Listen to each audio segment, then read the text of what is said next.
I was just telling Marianne and Robbie upstairs that we've been having these kinds of conversations, we meaning Middle Church, for a long time, for many, many years.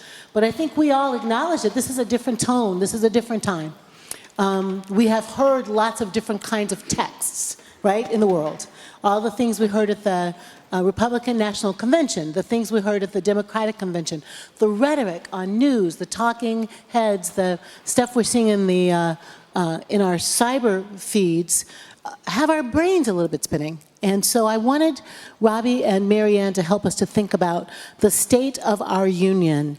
Now, you know these are brilliant people, but let me just say a couple more things. The first time I met Marianne, we were doing a talk together at feminist.com, and though I knew her work and had read her books, the petite power of Marianne, she's speaking wisdom of the ages as a person who's Jewish, as a person conversant with the Course in Miracles, but just as a brilliant exegeter of culture and text. And so I really appreciate the way Marianne understands the connection between our inner life and everything we do. That when the kingdom of God is within us, or the reign of God is within us, Marianne understands that really it all starts with us. And her new book, From Tears to Triumph, was my devotional the last few weeks. And I just found myself journaling about how what I envision and how I move in the world is actually the space in which I change the world. So Marianne, welcome. Welcome to this conversation. Thank you so much.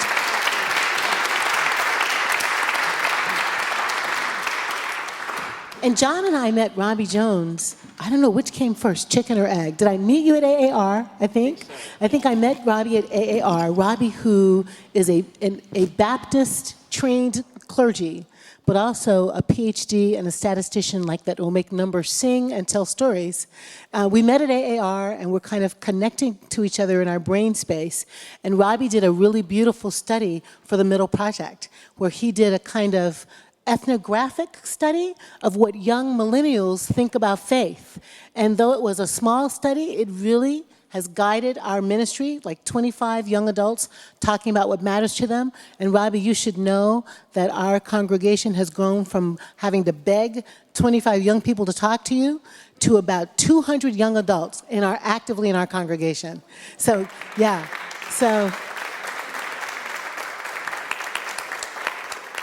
So your wisdom helped us to do that. Thank you.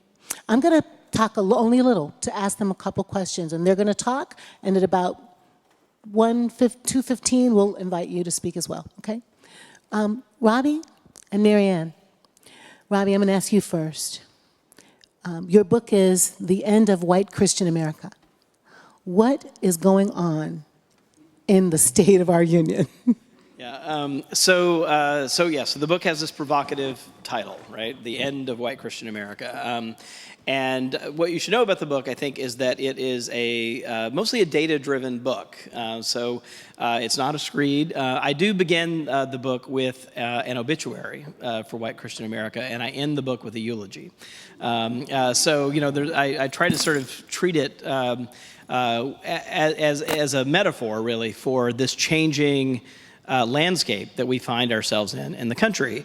And so just to kind of boil it down for you, I'll kind of start with just, also I should say the book doesn't have an enormous amount of statistics. It mostly is trying to use, I love making numbers sing. I love that. I'll steal that from now on. But I think it really is sort of using numbers to tell a story about where we are and who we are in the country and who we are becoming in the country. So just a couple of things I'll say is that we've really, since the 1990s, have been experiencing a kind of slow-moving earthquake in the country that...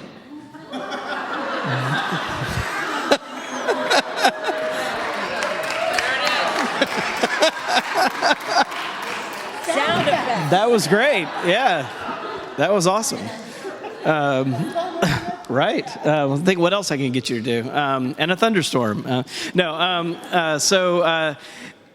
But it's been this sort of slow rumbling that began really in the 1990s. And so, but the puzzle that I began the book with was that, the demographers in the Census Bureau was telling us that, by the year 2050, this was the first thing that we heard, by the year 2050, we would no longer be a majority white country, right? But then the demographic immigration patterns, birth rates started changing. That number became 2042, right? That we would be a majority, quote, minority nation. But, that I think was like a clue, but it never really made sense to me that something that still was that far out on the horizon would be fueling the kind of visceral reactions that we were seeing right here, right now in our politics. And something else had to be going on.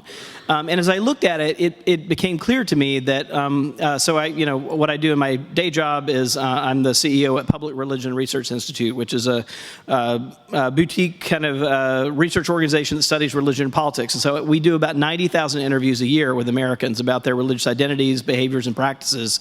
So we had a lot of data we were sitting on, and it occurred to me that the racial changes weren't telling us the whole story about what had happened. And when and the numbers that I sort of landed on is this, that in the last 10 years, we have actually moved from being a majority white Christian nation to a minority white Christian nation. So if we go back just 2 election cycles ago to 2008, the country was 54% white, non-Hispanic Christian. Today, that number is 45. It's been about a percentage point a year over the last decade.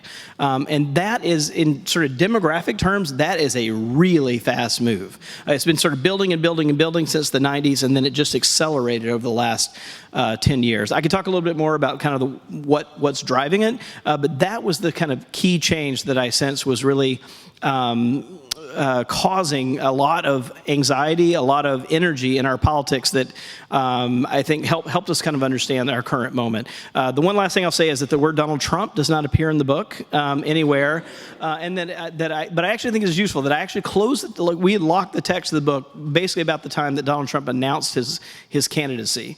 But I do think that, and I could talk more about this a bit, but I do think that the book cast a lot of useful light on what's going on with that phenomenon, even though it doesn't treat it directly. So.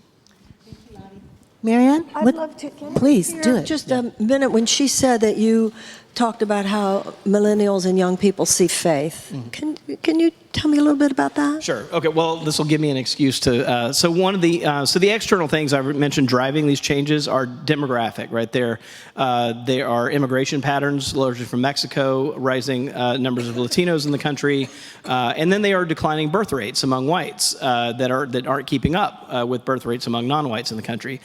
But there's this big internal thing that relates to this millennial question, and that is this, that since the early 1990s, the number of Americans who claim no religious affiliation has tripled, right? And that has been disproportionately young people that have been, and disproportionately young white people that have been fueling that trend. So in the early 1990s, we were in single digits of people who claim no religious affiliation whatsoever. Today, that number is 23% of all Americans claim no religious affiliation, and among young people under the age of 30, it's 34%. So more than a third today claim no religious affiliation. So that was the sort of backdrop against which we did this conversation, because in some ways, middle churches kind of even the small group of young people were kind of like an endangered species, right? So we kind of came to study them as this exotic, endangered species of people who actually were showing up at church. And so, one of the interesting things that they were feeling very much this disconnect between themselves and a lot of their peers, that a lot of their peers had written off church and religion. And the two things that really came up for us that we saw in that study that we then tested in a national study and it held up were that the two biggest drivers of people sort of turning off from church among young people were the partisan nature, particularly of conservative white Christianity.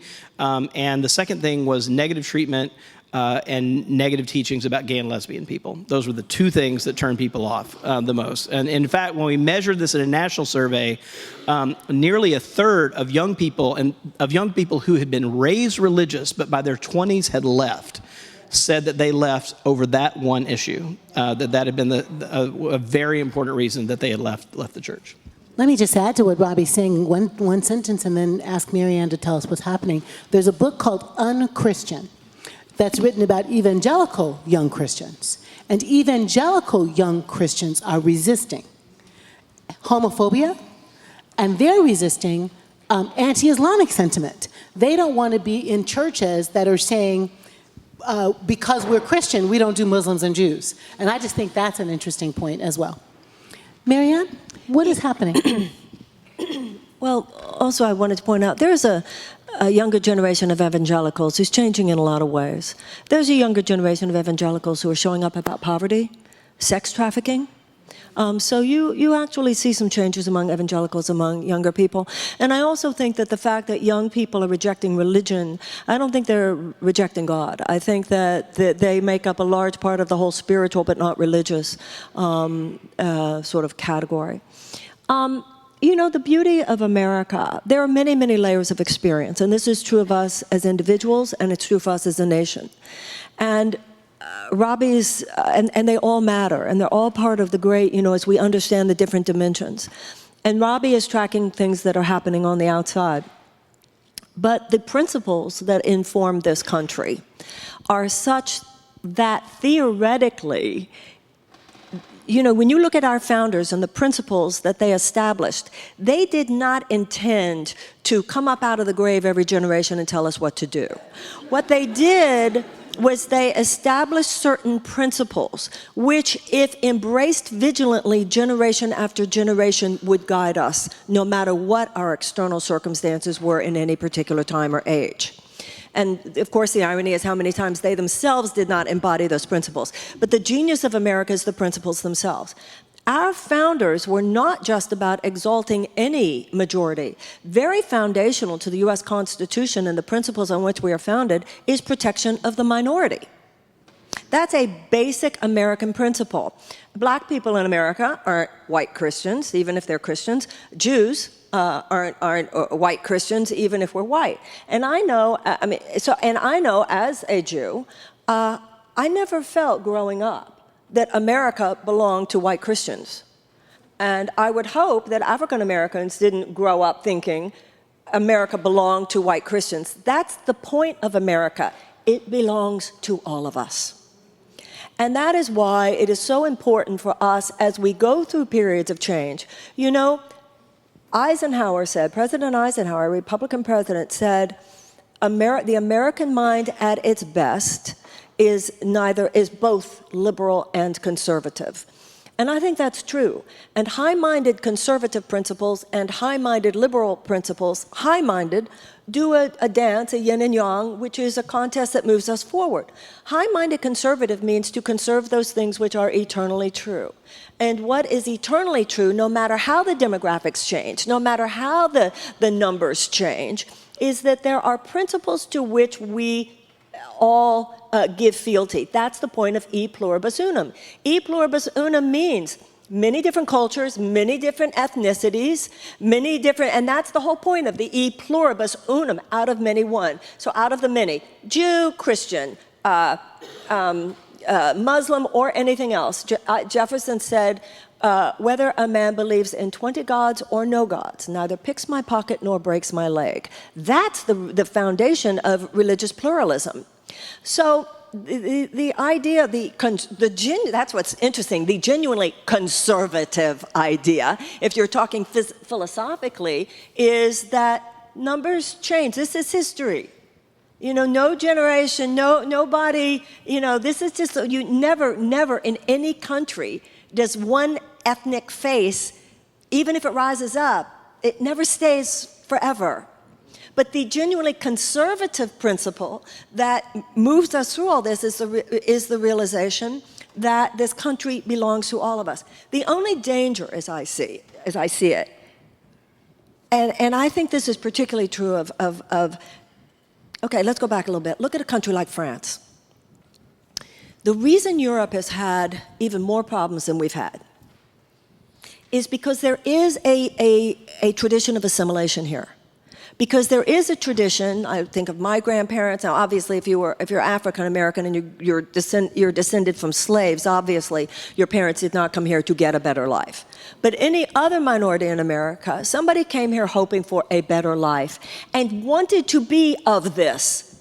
They wanted to learn the language and they wanted to be American. What has happened in too many of the European countries, and I've said this, I met some people from Denmark today, I said this in front of the Danish parliament.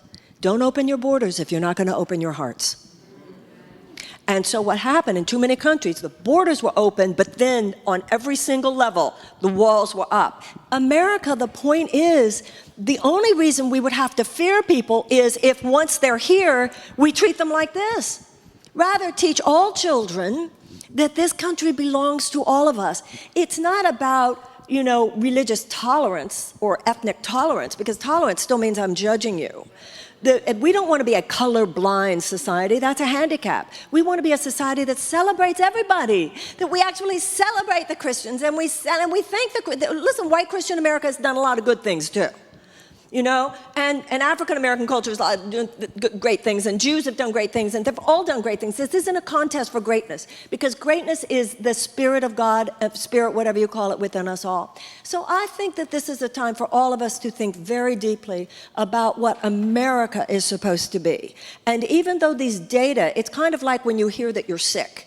Believe the diagnosis, but don't necessarily believe the prescription. Right? So it's important for us to know the facts, but I think it's equally important that we stand on the eternal fact, and which is really the greatness of America. And that is that, even right now we're going through some really turbulent waters, and we got to navigate some very turbulent waters, but I think our salvation lies in staying still with those deep waters, and no matter who tries to preach hate, that we take a stand. That's not what America's about. No matter who tries to teach religious intolerance, that's not what America's about. No matter who tries to speak bigotry, that we be clear, that's not what America's about.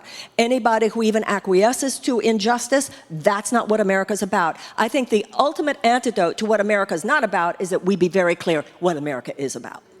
Thank you for that, Marianne. Thank you. Let me try to take us a little deeper in some waters, because I totally agree about what America is about. But something's up. Something else is amiss. Like you and Robbie and I might share a vision along with Middle Church about what America's about. But there's something that has been some other kind of narrative at work that has good white Christian people angry, grieving, perhaps, in denial, has good, I'm going to just say good people, period, who would otherwise be in a loving space, pissed off, enraged, because why? Because there's something else at work, something that they disagree with. I want to ask Robbie to talk about what do you think is we the people, e pluribus union, why are we in such a hot mess? So I think part of what's going on is that it's easy to stand on principles like religious freedom, non-establishment, when you have a de facto cultural establishment, right? So when you can rely on a de facto white Protestant cultural dominance, it's an easier thing to extend out a hand and say, oh, but we're going to be for religious liberty, we're going to be for pluralism, we're going to be for these things, because you know that in fact, out here in the world and the institutions, there still is this other kind of cultural dominance going on. So I think part of where we're being tested in a way that I don't think we have been in, the Civil War may be the only other place where I think we may have been tested in this way, that we really are crossing a threshold where that kind of cultural security out there for many white, well-meaning Protestant Christians isn't there anymore. And it's going to be a real test of, is it principle or is it power, right? That is the real test of the stance. And I think that's what we're seeing people struggle with these days. So just to kind of make this real, right? So if you go back and you kind of look at the composition of Congress over time, right? Overwhelmingly dominated by white Protestants, right? All the way up through the 20th century, and men, right? All the way up through the 20th century. The Supreme Court, 119 of the nearly 130 justices we have had on the court have been white Protestant men, right? You know how many Protestants we have on the Supreme Court today? 0, right? And if Merrick Garland gets confirmed, we will have a Supreme Court made entirely of Catholics and Jews, right? That's something quite different in the country than we really have, dealt with before. We have, and I think having the first African-American man in the White House at the time that we're crossing over this demographic threshold that has to do not just with race, but with religion and identity. is why this feels so big. And then, by the way, the other piece, if I can sort of show you one, in DC, I'm sort of famous for having lots of PowerPoint slides. You'll be happy to know I did not bring them to church. But if I could sort of like, have you in your mind's eye vision one thing, if I sort of, one chart that I think has this, what I do is I sort of plot that line of white Christian decline over time, and with that like last decade, 54%, 2008, 45% today, right? That slide. And then right underneath it, I plot support for same-sex marriage, right? 2008, only 4 in 10 Americans supported same-sex marriage when Barack Obama was running for president in 2008. That number today is 53%, right, of the public, right? So if you think about this demographic slide, this kind of uptick in support for same-sex marriage, and a black man in the White House at the same time, and you are a conservative white Christian from the South, right? This is an apocalyptic scenario. You right? think it's the end times, honey. And I think it's really important to take that in. I think sitting in this congregation, in this neighborhood, it may be hard to sort of like take that in, like how big a deal that is. But if you sort of want a clue to what's happening sort of with Donald Trump and evangelicals and how he swept Super Tuesday and beat somebody like Ted Cruz, right, who's got all kinds of evangelical bona fides, but just beat him soundly from South Carolina to Mississippi and all the way up to Michigan.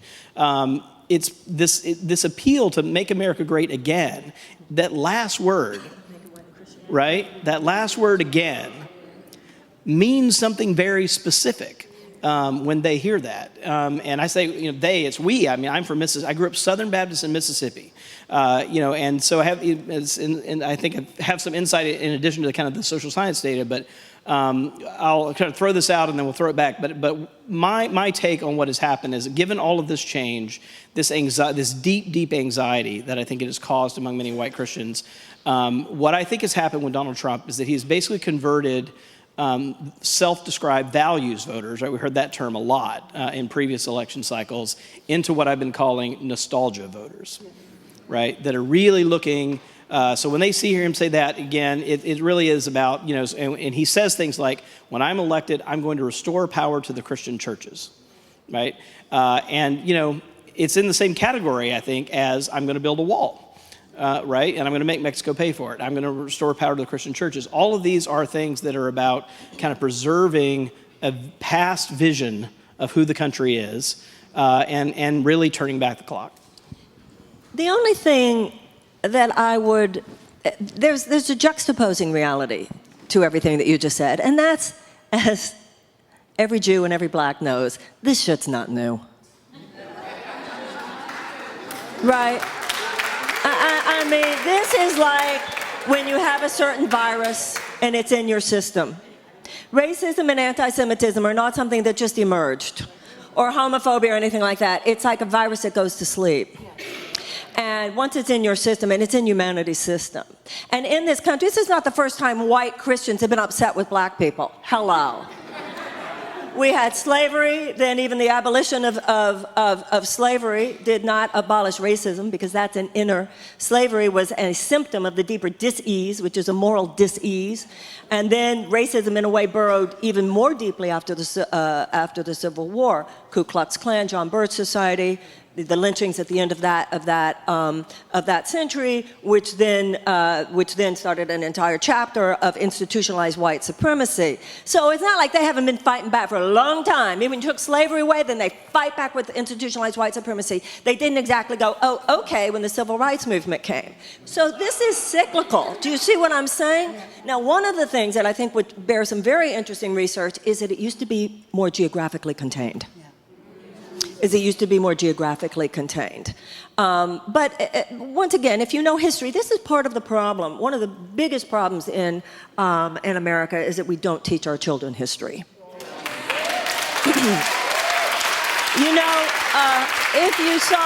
If you saw Michael Moore's film, Where to Invade Next, it's a very unfortunate title, because it makes you think it's about military things, and it's not. And what it is he goes to different countries and shows different European countries how things are done. And one of the things that he points out is how Germany, which did its full mea culpa after the Holocaust, in a way America never has done its full mea culpa in regards to slavery. That's one of the reasons Germany is no longer paying the karmic price in their generation after generation the way we are, which is a conversation that's relevant. But one of the agreements made with as part of the mea culpa, as part of the atonement of the German nation, is that German children are taught the history of the Holocaust. They are taught the history of the Holocaust to make sure it could never happen again. Too many Americans do not really know the history. They think slavery is just something that happened. They have no idea about the white supremacy movements after that. They have no idea about the legacies of slavery, the racist underpinnings of so much social, political, economic policy, etc. And so this lack of education, same with the lack of education about what happened in Vietnam, made our country so vulnerable to the ideological capture by those who repeated it with the invasion in Iraq. So these are things where if you don't have the underlying knowledge, it's just like in your own family. Why do we go to therapy and learn about our family? Why do we go to therapy and learn about our parents? Why do we go to therapy and learn about our ancestors? Why? Because we say, this my mother did and this my father did. This was good. I want to carry that forward. That my father did, that stops right here. And you have to do that with your country too, so that every generation can say, where do we get it right? Good, we'll continue with that, and in many ways we are. And where does this shit need to stop? And until we do that, until you actually break that, then it's always going to reappear. And so in any one time, it shows as something new, but really at the deepest level, darkness has been around for a long time. I think that you're right, Marianne, that darkness has been around a long time. And I think there's some kind of amplification that's happening. Like this would be my analysis. I'm sorry. No, go ahead, please. Well, what you're saying is extremely important. We used to have gatekeepers, and you referred to this too about institutional power. When I was growing up, there were gatekeepers. And they were meaningful gatekeepers. They were people of ethics and morals who were leaders within the media. And they were leaders within the government. And they did kind of protect this space of normalcy, this spectrum that it would never go too far. David Duke came up before, but wasn't able to go too far. You had media who actually were not just whores to multinational corporate interests. You had people who actually went, no, that's going too far. We have a media now that is more driven by short-term economic gain than by the highest values of journalism. And they have let things just walk in and do their thing that would never, whether it was George Bush invading Iraq or Donald Trump. Donald Trump is a Frankenstein phenomenon. He was created by the media, and then they went, oh my God, and they couldn't uncreate Absolutely, him. that's true. And absolutely, that's right. Absolutely, that's right. And you know, let's take that one step further, and let's say not only do we have hoes in the media, let's say, but let's also say everybody's a newscaster. I mean, you have a cell phone and you're a newscaster. So to me, the amplification of the hatred, Marianne, to your point of not enough gatekeepers. So who would have been a gatekeeper would have been a responsible media. Who would have been a gatekeeper is responsible clergy. That's right. But when you've got some place like ATLAH, that church in Harlem, where you walk by the vitrine and the preacher is putting on the vitrine. On the vitrine, the preacher put, Michelle, you know, Obama's blessing the homos, and the white women better be careful, or one of these black queer men are going to come get their husbands. What? So the preachers would have been a gatekeeper. The preacher would have been saying, yeah, this is what we believe. This is our vision for a healed and whole world. So if we lose our moral compass as a lettered clergy, I'm going to say, then that's an amplification. So an irresponsible media, everybody's a reporter, gatekeepers disappearing, especially a kind of moral center. You know, the Niebuhr brothers would talk about being the church of the world or the church against the world. And I think neither one is exactly where we want to be. But I think religious institutions, mosques, masjids, temples, synagogues, even yoga studios need to think that they are helping people to create a vision for a healed and whole world. So my analysis is the outside pressure nobody I know, except for maybe John Jenka, but I don't think that's true either. But I don't think I know many people who look forward to giving up power. I just wake up in the morning thinking, I am Saint Joan and I'm going to give up some power today. That's not how we're wired. We're actually wired to survive. And too often we think of giving up power as against our survival. Are you with me? What's really true is that if we share our power, our opportunity to survive is higher than anything else. But there's a way in which the kind of white Christian Protestant hegemony is absolutely losing power and is fighting with teeth and nails to hang on to it. And so the anger and the rage and the grief, we were talking just a little bit in my office about the grief, the denial and the grief, the denial and the anger, it, to me is swirling and creating a context of kind of bitterness and violence, because the last zone is being encroached upon by the brown people, the Muslim people, the women people, the Jewish people. We coming to get your stuff, and you're not that happy about it. Amen. Let's keep those Mexicans back over there. We took their land, but they're coming to get it. This is terrible. Let's build a wall. That's what I'm wondering. I wonder what you guys think about that. I think something very different than that. Okay. And I feel I can say this because I'm not a Christian. White Christian America has not done everything wrong. I think this is really important here, because some of the greatest social justice movements, even for black people, for anyone else, would not have happened had white Christian America, given that they were the majority, gone along with that. So I think we have to be very, very careful here, because any conversation, even like what you said this morning, it's not a war, it's a conversation. And if you go low, it's like, I think one of the best things at the Democratic Convention was when Michelle Obama said, they go low, we go high. They go low, we go high. This is not, we're not going down to that level. And I just feel that if I were a white Christian right now, I feel a little funky. I think that these conversations on a certain level, like I said, the description is correct. But we don't know, first of all, we don't know who's going to win this election.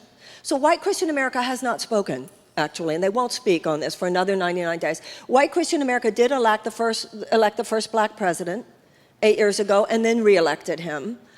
So I think we need to be I think our conversations right now need to be very nuanced and need to be very sophisticated and need to be very nonviolent. And I think that nonviolence begins in our own hearts, because white Christian America, if we're going to say every group has its beauty and every group has made its contribution, every ethnic group, every color, everything, that also includes, if you're not going to make any group a pariah, don't make any group a pariah.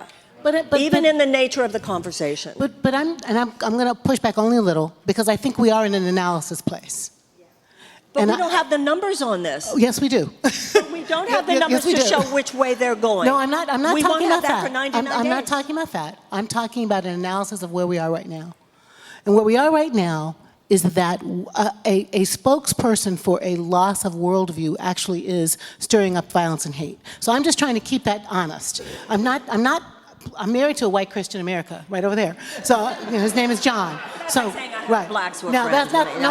I'm actually, that's not exactly it at all. It's like I wake up every morning staying honest with myself, and I can't make a big group out of anybody.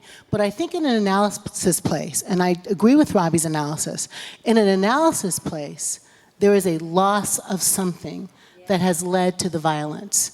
There's a loss of something, a loss of power, a loss of vision, a loss of, perhaps even a loss of hope for some of those people. So in an analysis place, not in a keep everybody in a group place, I wouldn't take back what I'm saying about how we got here. I'm talking about how we got here. And there's someplace else we can go.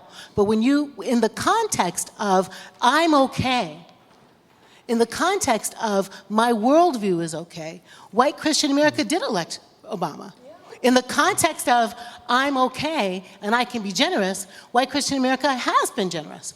But in the context of losing in the context of losing, I think there's fear at work. That's all I'm saying. And I think that's like a diagnosis, but it's not a prescription. Let me let Robbie get in real quick and see if he wants to fight with either of us right now.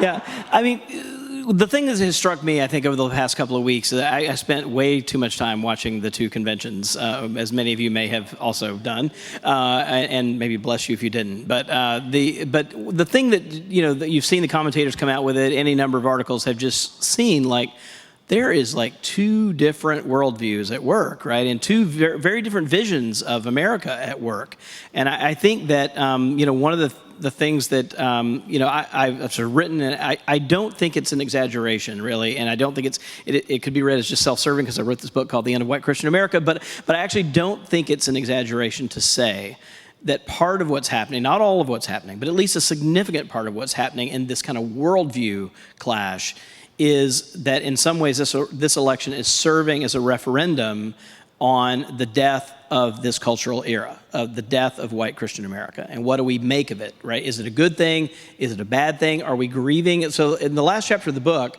I kind of imagine myself like standing here and we have like white Christian America laid out in state in front of us, this kind of personification, and trying to imagine like, what do you say? And maybe some of you have been to these kind of funerals, right? Where the deceased had, on the one hand, very, very close relationships with some parts of the family who are like deeply grieving this loss, and had like abusive relationships with this other part of the family, right? Who are like more than happy to say, good riddance, and so you've got this like in the room, you've got this kind of really complicated scenario. And so if you were the minister, what do you do right in those moments, right? You have to in some ways say, what did they do that was good? What did they do that sort of brought life to the world? And then you kind of have to find some way to acknowledge, right, that there's some pain in the room too, and figure out how to do that in a sensitive way. And I think that's one thing the book that I'm trying to do in the book is to sort of talk both to the people who are in deep loss and grieving and freak out mode, frankly, and then try to say some things to the people who are maybe over here dancing on the grave at the same time. And so the challenge, I think, is that do we have a party? I don't know the answer to this. Do we have a party? Do we have a politician? Do we have a leader who can stand up and paint a vision of a future America going forward that includes everybody, right? That's right. And that doesn't become a winners and losers and winners take all kind of proposition, and also doesn't become like a, no, we want it like the way it was in the 1950s, thank you very much, that was great. That's not the thing. And one just number I have on this that I think is helpful is we actually asked people about the 1950s. It turns out that if you ask Americans, do you think American culture and way of life has changed for the better or changed for the worse since the 1950s? America is divided right down the middle on that question. And on the left was saying, no, it's actually changed for the better since then are African Americans, Latinos, Democrats, Millennials, Asian Pacific Islanders, right? That's who's on this side and the religiously unaffiliated crowd. Who's on this side? Members of the Tea Party, the Republican Party, seniors, and white evangelical Protestants staking out the other side. And I think that riff, really, and what does it mean, right? That kind of, that what you make of like what was America in the 1950s, and is that the vision you want going forward, is like a huge, huge divide in the country that we are, I think you're right, that we never really reckoned with Jim Crow, with slavery, with all the informal kind of prejudice going forward. We never reckoned with that. It was this year that the Southern Baptists finally decided to have an official position against the use of the Confederate flag in their churches. It was 1995 when the Southern Baptist Convention got around to apologizing for slavery and their piece in it. So, I mean, we are just now wrestling with this. And we just saw the legislation in North Carolina get repealed, where the justices are actually saying it looks like it was a systemic, purposeful legislation designed to keep black people from voting right now, today, in these days, 2013. When I had the great pleasure of reading these two books together because they were coming. And so in one way, Robbie's book is kind of an analysis, a description of what's happening.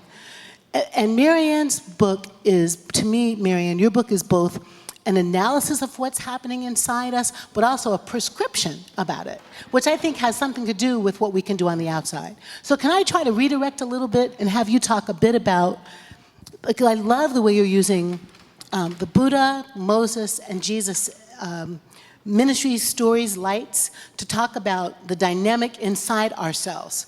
And that's, can you tell us a bit about what do you think is happening inside us, and what's the thing that we can do because of what we have inside us? What's happening inside us is what is always happening inside people. The contest between the angels of our better nature and the worse. And it takes different forms. And it takes different forms in history. But in my book, I talk about how in all the great religious traditions, it talks about how the trials and tribulations of the external world are a reflection of darkness in our hearts. And then God plays his hands by purifying our hearts. And the Ten Commandments and Buddha's Eightfold Path and all of the great prescriptions for all the great religious traditions are telling us how to use our minds. In Christianity, it is love one another and judge not lest you be judged. Now, from a metaphysical perspective, the point is that you create the future. It's not just drawing a picture of the future. You create the future by the conversation you're having in the present. And one of Buddha's prescriptions is about right speech, and that's why I'm talking here about this business about, even about white America. You just bring it down and talk about even right now. It's very, very important. Every people, like every individual, has a shadow side. But that's not who they are. So when you hear about violent blacks, that's called racism. When you hear about greedy Jews, that's called anti-Semitism. So when you talk about be careful how you talk about white Christians, because maybe we don't have a word for it, but it's not any more okay if we do that. Do you see what I'm saying? So we got to be very, very careful here. If we're going to take a stand against something, it can't be a stand against any group of people. And I think, it's like the whole thing, like they say, not every white is a racist, and not every racist is white. So I think that even though you can look at the numbers, and it's absolutely true, numerically certain things, I still say if you look at some of what has happened heretofore, including the election of a black president in 2008 and 2012, I think part of what people want is respect. Not just part of what people, it's what we all want. And want respect, and we must be magnanimous towards people who are losing a certain level of political power. I don't think that the average white person who is losing quote-unquote political power wakes up in the morning going, oh no, I'm losing political power. They wake up in the morning with the same upset that every other majority of Americans has, which is I'm losing economic power. Yeah. I'm losing justice. And I don't care if you're a black person or a white person, whether you're a Christian or whether you're Jew or anybody else. When you've got the vast majority of wealth being sucked up into 1% of 1% and everybody else having to scramble for the crumbs left over because of this new aristocracy we have created, which is now a corporatocracy by whatever name we call it, that's what people are upset about. And they have every right to be upset about it. And in order for us to truly turn that tide, we can't be turned against each other. We can't be turned against each other. It's got to be all Americans and the principles on which we stand against an economic system which has become aristocratic in nature. Thank you, Marianne. That's really helpful. Thank you. That's great. So let's take a minute and try to, before we... would be so laughing that I'm sitting here with this great defense of white Christian. I think what you're defending... It's good you're doing this. It's good. I think you're not defending white Christians. I think you're defending a worldview, which I really appreciate, right? You're saying, your book talks about empathy, and this place where we even need to have empathy for the one who we're pissed off at, okay? So I get that. Let me just take a couple minutes and ask you guys to tell us each, so we can get a couple questions. What is then your takeaway from Robbie's analysis, and what is your takeaway from Marianne's prescription? That's good, right? Yeah. Because it's about the conversation. Hallelujah. What do you got, Robbie? Next question. No. What's your takeaway? Yeah, so I was thinking about this on the way up actually, and that I think at the end of the book where I go, I think it's like actually it's pretty it's a nice complementary move. Like I go to sort of saying like, here's where we are, and I try to kind of paint this portrait of people who have this kind of range of reactions, right, to these big, deep changes in the country. But I think actually where it's really nice to sort of think about picking up with, so what do you do, right, when you've got all these like complicated emotions stirring up in you, some of which are coming from places you don't even like recognize, you know? And I think that's the real challenge. I mean, I think you're absolutely right. No, you know, I don't think people wake up and think, oh, you know, yeah, I'm losing power. But I do think that particularly in Ohio and Pennsylvania and Mississippi and Appalachia, white Christians wake up, and I think you're absolutely right. Piece of this is economic. You know, they wake up with their, you know, if they haven't been to college, and about half of evangelicals, for example, are white working class Americans, the idea that you can put ends together and, you know, make a living is like no longer part of their world, just as this sort of kind of dominant white Protestant thing is no longer part of their world. So I think it's absolutely both of these things kind of wrapped together. But what I would say is like, I think that sort of like the kind of teachings that Marianne is like kind of saying we can tap, that we can sort of help us sort of process these things is like absolutely where I would say like, okay, here's the analysis, here's where we are. Now Marianne, right? I think your book sounds great. I ordered it. I have it actually, but I just came, so I look forward to reading it. Listen, this is not either or. This is both and. You know, you go to the therapist, and you go to the doctor, and you go to your spiritual thing, and you go. This is all anything that improves your understanding about any facet of what's happening, improves your own depth of knowledge and understanding. And then when the whole point of you give it to God, then your subconscious does beautiful things with it. And I would take away from both of you that it is about both and. And I do think, I mean, I'm a community organizer and a pastor, and so I think a power analysis is important. Power analysis is important as it is an important piece of the story. Do you know what I'm saying? It's not the whole story, but it's an important piece of the story. And the other narratives that are pieces of the story that are really important is our biblical traditions, our biblical ancestors, all of the spiritual things that feed us. Those are important pieces of the story. And not only do we need to get our sort of inner self wired up to do good work in the world, we have to do the work in the world. That's a both and as well, too. And so what I wish is that all of those pastors out there could be having Marianne types and Robbie types, you guys, on their pulpits talking about this stuff so that we can have these critical conversations and we can walk away feeling like we know something we can do. You mentioned Niebuhr before, who said the purpose of the clergy is to comfort the afflicted and afflict the comfortable. Amen. That's exactly right. We'll end on that. Let's see if there's a couple of questions out there. And when I say a couple of questions, there's that, yep, Jem is telling me there's 10 minutes. So you're calling on people. Oh, gosh. Yeah. Then I get to stay the good cop. Yeah. Yeah, she did. I think I saw this, there. Now, here's what would be really helpful. Let me moderate this way. Can we take 2 questions?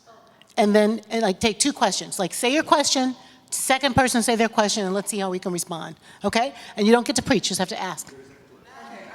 My question was, for me, this is more in order to get more of the white Christians that you're talking about that are upset. I think that rather than stating it's the death of white Christian America, we should state that this is a referendum on the birth of a more inclusive, multicultural America, true to the founder's actual intention. Beautiful. Will that work for you? All right. Pause over here. Let's come out over here. In my chosen denomination, a lot of the pastors or preachers are putting this burden of white privilege with a series of pieces as if it's some sort of something that me as a white American must assume some level of guilt or responsibility. I didn't come from a place where any of this injustice was perpetrated by me or my neighbors or my upbringing. Is it necessary for this to be put out there? Do I have to accept some sort of shame, guilt, or culpability for ancestors of others that were, you know, mine not even being a part of this? And what's the purpose of that? What good is it? Is this something that we must do? Yeah. Okay. Can I take a stab at that before you guys do?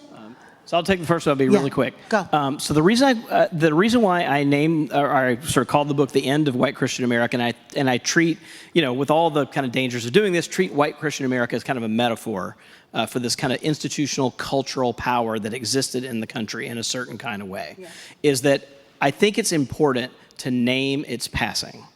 Right? So it doesn't mean that there's not something new being born. In fact, the last line of my book is something about something like, I should be able to quote it, but something like, what is on the horizon is we're seeing what is growing out of the remains of white Christian America, right? As it's fertilizing its remains are fertilizing something new in the country. And I think that that's right. But I think that frightens people more. yeah.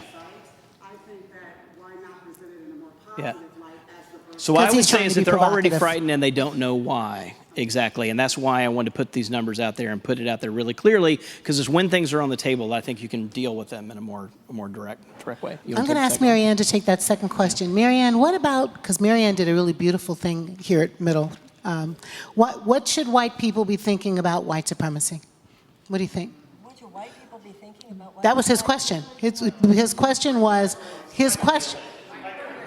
why, okay, you say privilege, I'm saying supremacy, sorry. What should white people feel responsible for white privilege? Should they feel guilty? That was the question. First of all, and I think something in both of these questions, intellectuals who are having intellectual conversations should not have to worry about being politically correct in terms of trendy conversations in the culture. So that's the first thing. It is true that a book like Robbie's could be used for nefarious purposes, but that's not a reason for him not to write it, not a reason for him not to say it exactly the way he needs to say it. We need to up the bar on our intellectual understanding. Intellectuals don't need to lower the bar on the level of perspicacity that they're presenting to the culture.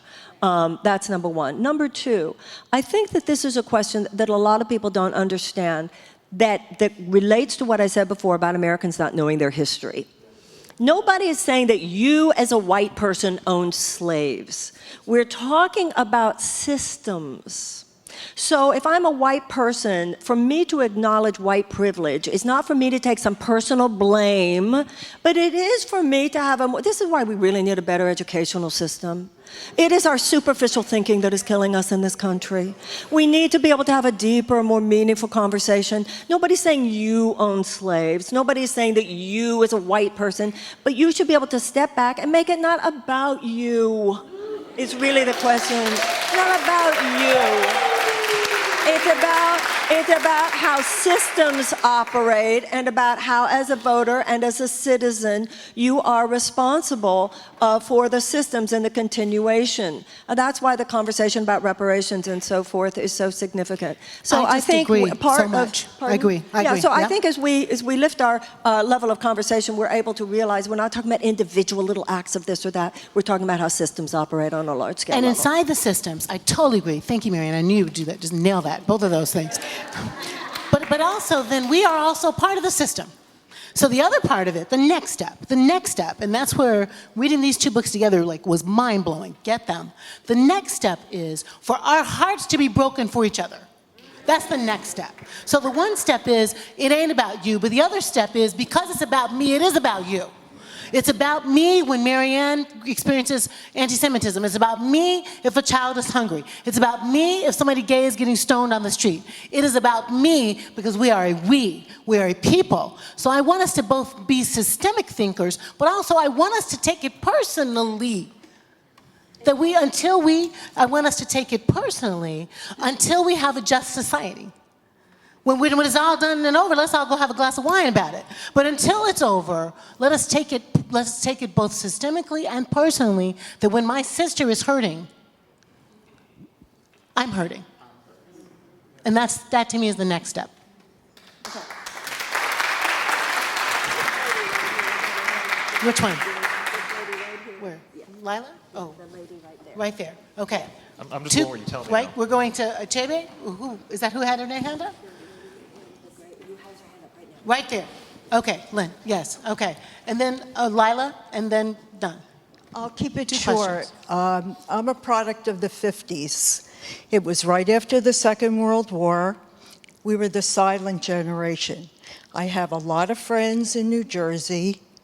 We all grew up in the same town. Rosemary, put your mic a little closer. We all grew up in the same town. And I think there are two of us who have the same feeling that's going on here. Everybody else, I hear things like, well, along the way, do you still like Obama? Or they don't speak English. They were never brought up to think about our history. All there was this war, and then we got on with it. Yeah. And I think we have to take that and teach us better. Amen. Lila, Veronica, I'm C, baby. I really have a statement, and I have to say that when you mention white Christian Americans or America, the mere fact that we have to put those three things together is very disturbing. To even say that the white Christian Americans help elect Barack Obama into government. The mere fact that we even had to put those two things together is bothersome.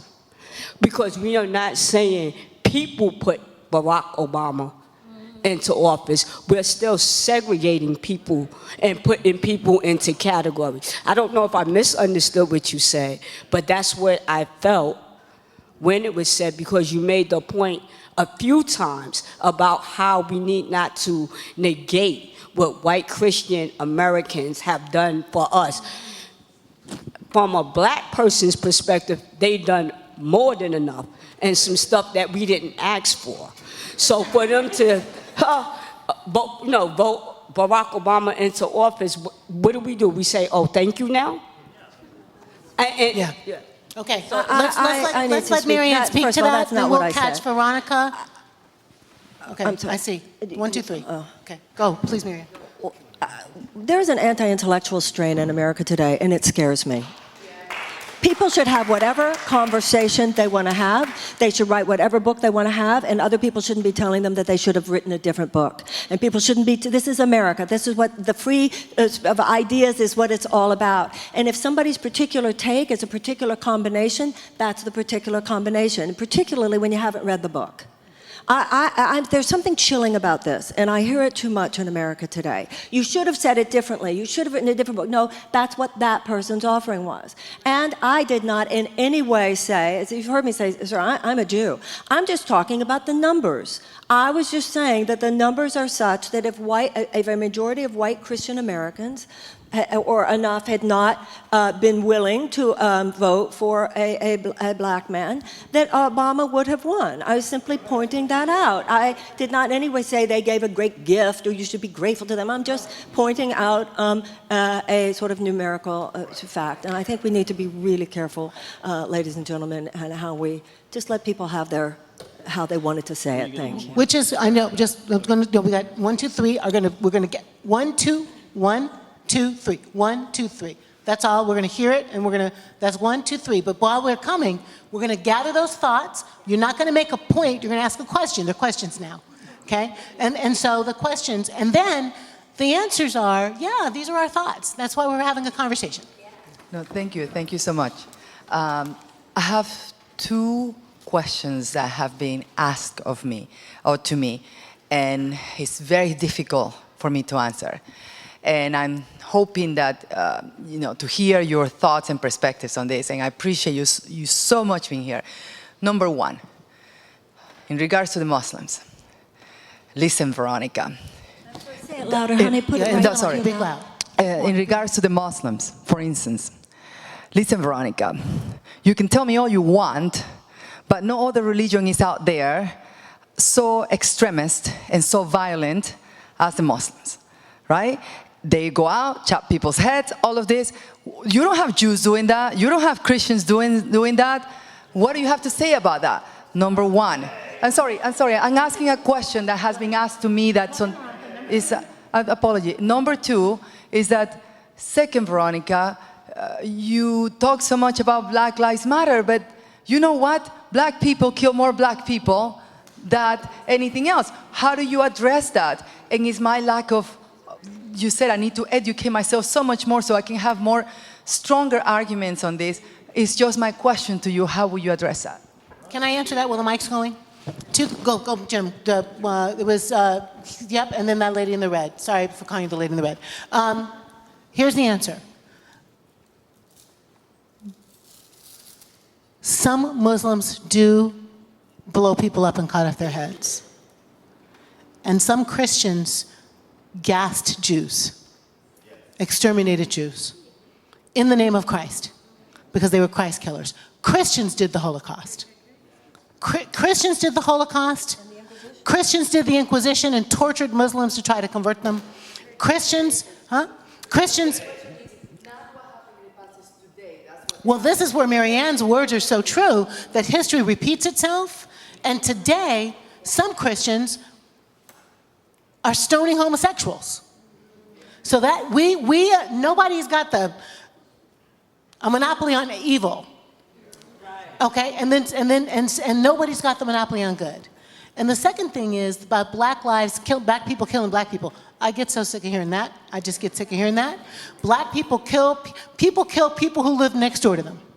So if you want to get killed, white people who are saying that, move into the black neighborhood in Chicago and live next to somebody who's feeling desperate. Live next to some teenagers who don't have any money. Live next to people who are using good drugs to close the economic gap.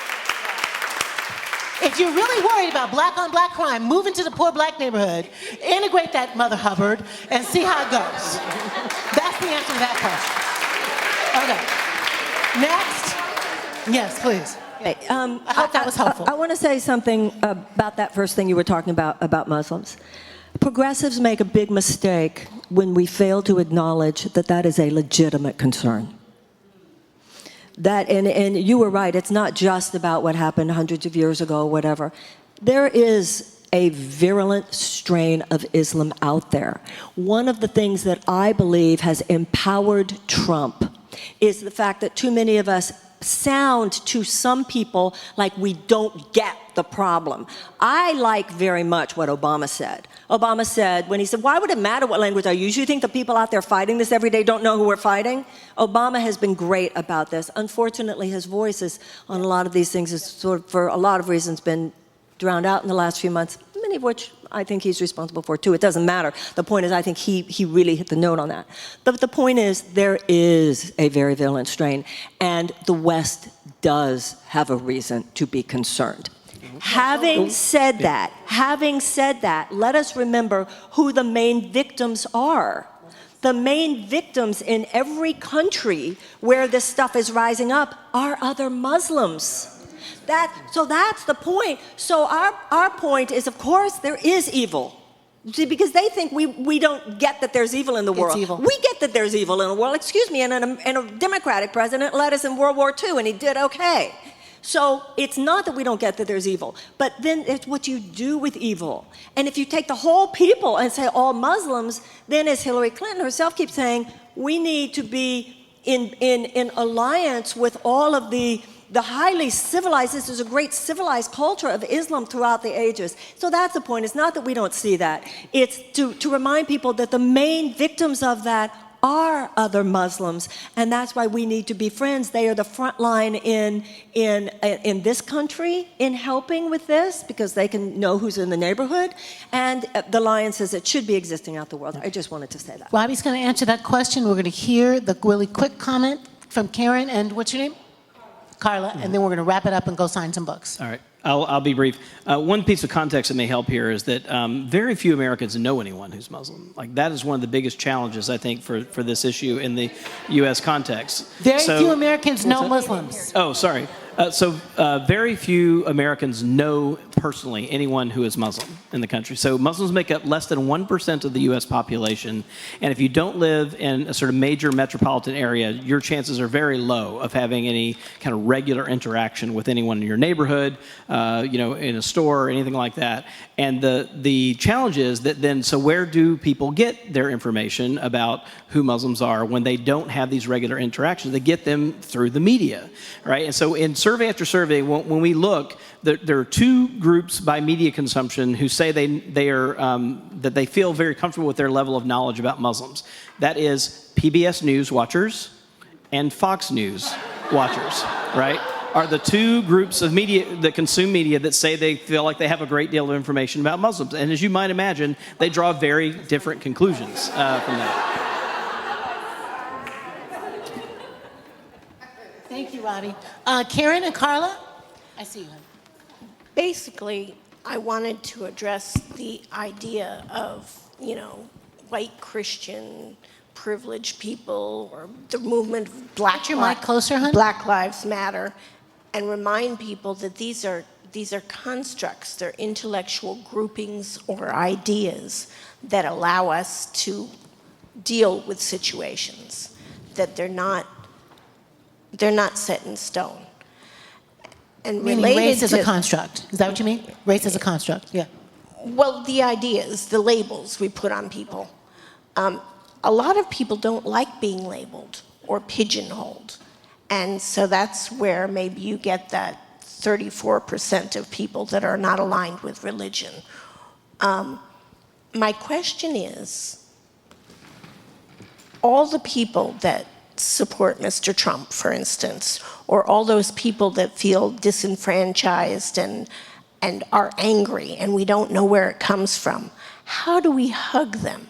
How do we hold them and allow them the space to join us so that we do become one country and one movement, since we all seem to want the same things in our lives? Beautiful, Karen. Let's hang on to that question. Carla, add to it. People are nodding at your question, Karen. Thank you, Karen, because what I have to say is related to that. I'm born in Kansas, lived here for 32 years, always been a New Yorker in my heart. So I'm a white Christian American. Something that hasn't been addressed yet that I think is profoundly important is the profound and dramatic economic change that's happened in our country in the past 10 and 15 years. The wholesale outsourcing of manufacturing, the deep existential economic insecurity that white Christian Americans thought of as their birthright in this country. In my opinion, the fear that is creating all this hatred is coming from profound existential terror that people who are not able to feed themselves in this country. We here in New York City, many of us are middle class. We can feed ourselves, we can pay our rent. People are losing the ability, their parents could feed them when they were growing up. Their parents could pay the rent. Gotcha. So how do we reach out with love? We know that love casts out fear. How do we do this? Thank you, Carla. And I Yes, ask all of you to please. Marianne's got that. People aren't looking for pity. They're looking for a fair shot. And those two questions are very related. The average American, the American middle class, has been squeezed so hard economically by a huge suck of money that has been driven. We have taken huge amounts of financial resources in this country, many resources, educational resources, all kinds of resources, and systematically moved them into the hands of a very, very few people. Okay, and those very, very few people, because of the undue influence of money on our politics, have been able to treat the U.S. government like its puppets. Okay, and then they have said to the people economically squeezed, oh, it's the immigrants. This is because of the immigrants. Oh, this is because of poor black people. Oh, this is because of those people who aren't like you. It's all a propaganda. That's all it is. It's just all propaganda. So it's not like, how do we treat you with love? That's why economic justice is the primary moral issue of our time. And that's what they want, and because they're only vulnerable to those lies because of that. And that's why the cancer underlying all this is the undue influence of money on our politics. That's why good for Hillary Clinton that she did say that in her first 100 days, she would prepare a constitutional amendment to override Citizens United, because only when we do that, we have a shot at getting back to economic justice, and then people who are at the effect of that injustice will not be so vulnerable to these lies. They don't want you to come up and hug them or you put like a pity. They just want some justice in this country, which they have a right to feel that they deserve. Amen. Preach it, Marianne. Amen. So I'm on Jim's dirty boss list because we're late. I want to make sure that we have a moment to thank Marianne Williamson and Robbie Jones for this amazing conversation.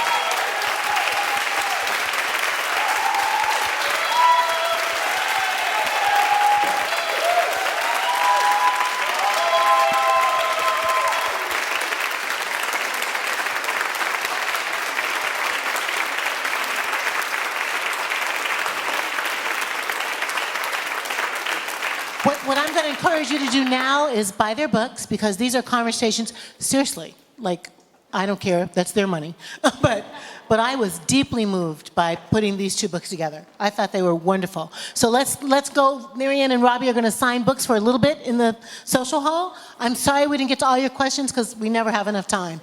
But if you... Lewis, thank you for all that you do for all of us. What a magnificent...